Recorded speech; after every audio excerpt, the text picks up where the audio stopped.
कि यहाँ बैठे अगर हमारी कथा यहाँ से समझ में आ रही हो तो आस-पास बैठे हुए सज्जनों से निवेदन की बात ना करें। अगर यहाँ बैठे हैं तो यहीं अपना शरीर और मन को यही स्थापित कर दें। भटकाएंगे ना, कथा समझ में आएगी, आपका भी समय खराब, हमारा भी समय खराब। इसलिए ध्यान पूर्वक सुनने में जो आनंद आता है, बात तो आप कभी भी कर सकते हैं। श्रीमद् भागवत भगवान की शब्दमयी मूर्ति है। जैसे भगवान की पत्थर की मूर्ति होती है, भगवान की सोने की मूर्ति हम सामर्थ्यवान लोग अपने घर में स्थापित करते हैं, हीरे की मूर्ति स्थापित करते हैं, चांदी की स्थापित करते हैं और उसमें भगवान की शक्ति को प्रतिष्ठित करते हैं। ब्राह्मण को बुलाकर हम क्या करते हैं? प्रतिष्ठा करते हैं और अपने भाव के द्वारा उनकी पूजा करते हैं और उन मूर्तियों में हम भगवान की शक्ति का अनुभव करते हैं और दर्शन प्राप्त करते हैं। ठीक उसी प्रकार से भागवत महापुराण भगवान की शब्दमयी मूर्ति है। और इस मूर्ति को किसने बनाया? इस मूर्ति को वेद व्यास जी ने बनाया। जैसे मूर्ति को कोई कलाकार बनाता है, कोई कलाकार ही मूर्ति को बनाता है, चाहे पत्थर की हो, सोने की हो, चांदी की हो। कलाकार जैसी मूर्ति को बनाता है, उसी प्रकार भगवान श्रीमद् भागवत महापुराण रूपी शब्दमयी मूर्ति का निर्माण श्री वेद व्यास जी महाराज ने किया। किंतु भगवान की दिव्य ज्योति निर्मित नहीं है, अपितु भगवान स्वयं इस ग्रंथ में आकर प्रतिष्ठित हो गए। ये कोई पोथी नहीं है, ये कोई पुस्तक नहीं है, ये स्वयं साक्षात भगवान है, विराजमान है। इसीलिए इसको शब्दमयी मूर्ति कहा गया। भागवत का अर्थ क्या है? आप सुनते तो हैं प्रत्येक वर्ष।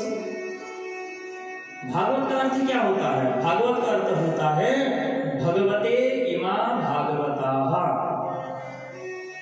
भगवते इमा भागवताः, अर्थात भगवान के संबंधियों को ही भागवत कहा जाता है। जिससे भगवान का संबंध स्थापित हो जाता है उसे ही भागवत कहते हैं। और उन भगवान के संबंधियों की जिस ग्रंथ में गाथा गाई गई है उसी को श्रीमद् भागवत कहते हैं। श्रीमन्तो भागवतः यस्मिन्, भागवत महाभारत और श्रीमद् भागवत में अंतर क्या है भाई? महाभारत और श्रीमद् भागवत में एक ही अंतर है कि महाभारत में संसार के संबंधियों की चर्चा की गई और महाभारत में अर्जुन भगवान श्री कृष्ण से कहते हैं मातुलः ससुरः पौत्रः श्यालः। केवल परिवार के लोगों की चर्चा किसमें की गई? महाभारत में। लेकिन श्रीमद् भागवत महापुराण ऐसा एक ग्रंथ है, ऐसा पुराण है जिसमें केवल भगवान के संबंधियों की चर्चा की गई। हमारा 5 भाव से संबंध स्थापित हो सकता है भगवान के साथ। पहला भाव है शांत भाव। अगर शांत भाव से कथा श्रवण करेंगे तो भगवान से संबंध स्थापित हो जाएगा। दूसरा क्या है? दूसरा भाव है दास का भाव। भगवान के दास बनकर बैठेंगे तो भगवान के साथ संबंध स्थापित हो जाएगा। तीसरा भाव है सख्य भाव। सख्य का तात्पर्य सखा, उनको अपना मित्र बना लें, अपना दुख सुख इन्हीं से बोले तो भगवान के साथ संबंध स्थापित किया जा सकता है। चौथा भाव क्या है? वात्सल्य भाव। जैसा भाव माता अपने पुत्र के साथ करती है, वात्सल्य का भाव। हम भी भगवान के साथ वैसा ही भाव स्थापित करें तो भगवान के साथ संबंध स्थापित हम लोग कर सकते हैं। पांचवा भाव क्या है? माधुर्य भाव, मधुरता का भाव।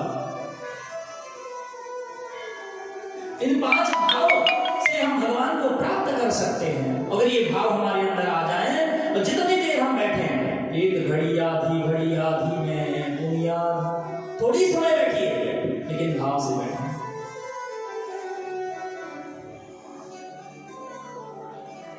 कल की कथा में आपने श्रवण किया, गोकर्ण जी महाराज ने भागवत की कथा सुनाई और धुंधकारी को मोक्ष मिला। हजारों की संख्या में वहां श्रोता लोग बैठे थे। किसी ने प्रश्न किया कि हे प्रभु, कथा तो हम सबने सुनी है, हमारा मोक्ष क्यों नहीं हुआ, केवल धुंधकारी का मोक्ष कैसे हुआ? तो उत्तर दिया गया कि धुंधकारी बांस के डंडे में बैठा था, वो नहीं कहीं जाता था नहीं कहीं आता था, केवल ध्यान पूर्वक कथा श्रवण करता था।